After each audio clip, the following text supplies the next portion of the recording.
Hi, I'm Meris, and in this video, I'm going to be talking to you about nursing documentation. I'm going to be following along using our Fundamentals of Nursing flashcards. These are available on our website, leveluprn.com, if you'd like to grab a set for yourself, or if you're more of a fan of digital products, I would invite you to check out Flashables, the digital version of all of our flashcards, available on demand and at your fingertips wherever you go. All right, let's go ahead and get started.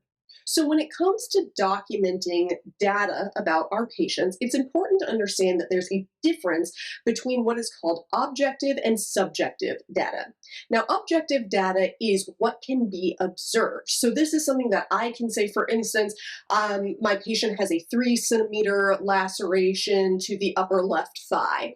That is something that is independently verifiable. It's something that I can see with my own eyes, and I also don't need my patient to tell me that, because it's right there for me to see. Subjective data, however, is information that the patient says that cannot be independently verified by the nurse or another person. So that doesn't mean that we think that they're lying or anything. That just means that I don't know what this person is experiencing, so I rely on them to tell me about their symptoms. An example of this would be pain or nausea. If my patient reports pain or nausea, that is a subjective finding that I need to document. It's not objective because it cannot be observed by the nurse and independently verified. Now, keep in mind that when you are documenting subjective data, it is best to do so with direct quotes. That way, we are not providing our own interpretation or spin on what the patient is saying. We are just documenting, quote, the patient says, quote, "I feel very nauseated and I've been throwing up all day," end quote. Or the patient reports, quote, "I have pain that is an 8 out of 10 radiating from my left lower quadrant down into my left leg," end quote. We're going to use direct quotes here because it is our patient's subjective data. However, objective data does not have that same requirement. We do have a cool chicken hint here to help you remember that objective data is observed, but subjective data is what the patient says. So I do hope that helps you to keep it straight in your mind. Now, a couple of best practices when it comes to your own nursing documentation.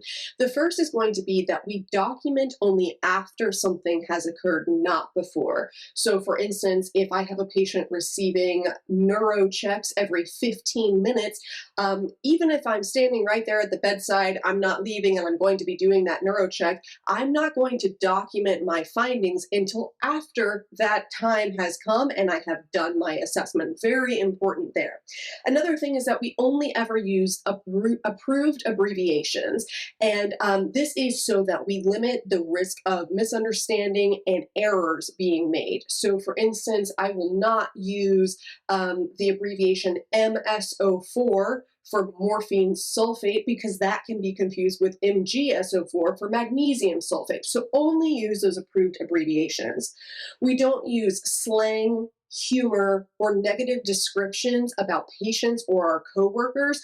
So I know what it is like to feel very frustrated by a coworker or a patient's behavior, but we are going to, again, only document the objective facts, and we are not going to add spin on it with judgmental words, humor, or slang. And then if you do happen to make an error while documenting on a written record, and now keep in mind this is less common nowadays, most things are done with electronic health records, but even in places that use these EHRs, there are still times when paper documentation is necessary. If you make an error while doing paper documentation, it is incredibly important that you use one line to strike out the error, and then write your name, date, and time above it, and the word error.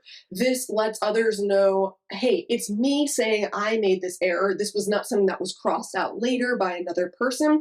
And I am also never going to use correction fluid to cover up a mistake on a written record. Just be sure to use that single line to cross it out. All right. I'm so glad you stayed until the end, because I'm going to test your knowledge of key facts I provided in this video using some quiz questions. How should the nurse document subjective data? as a direct quote.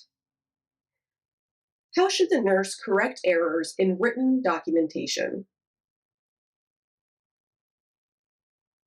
Cross out with one line, adding your name or initials, date, and time. All right, that is it for this video. I do hope you learned something. If you did, would you leave us a comment and let us know something you learned? We really do like seeing that, and we read the comments.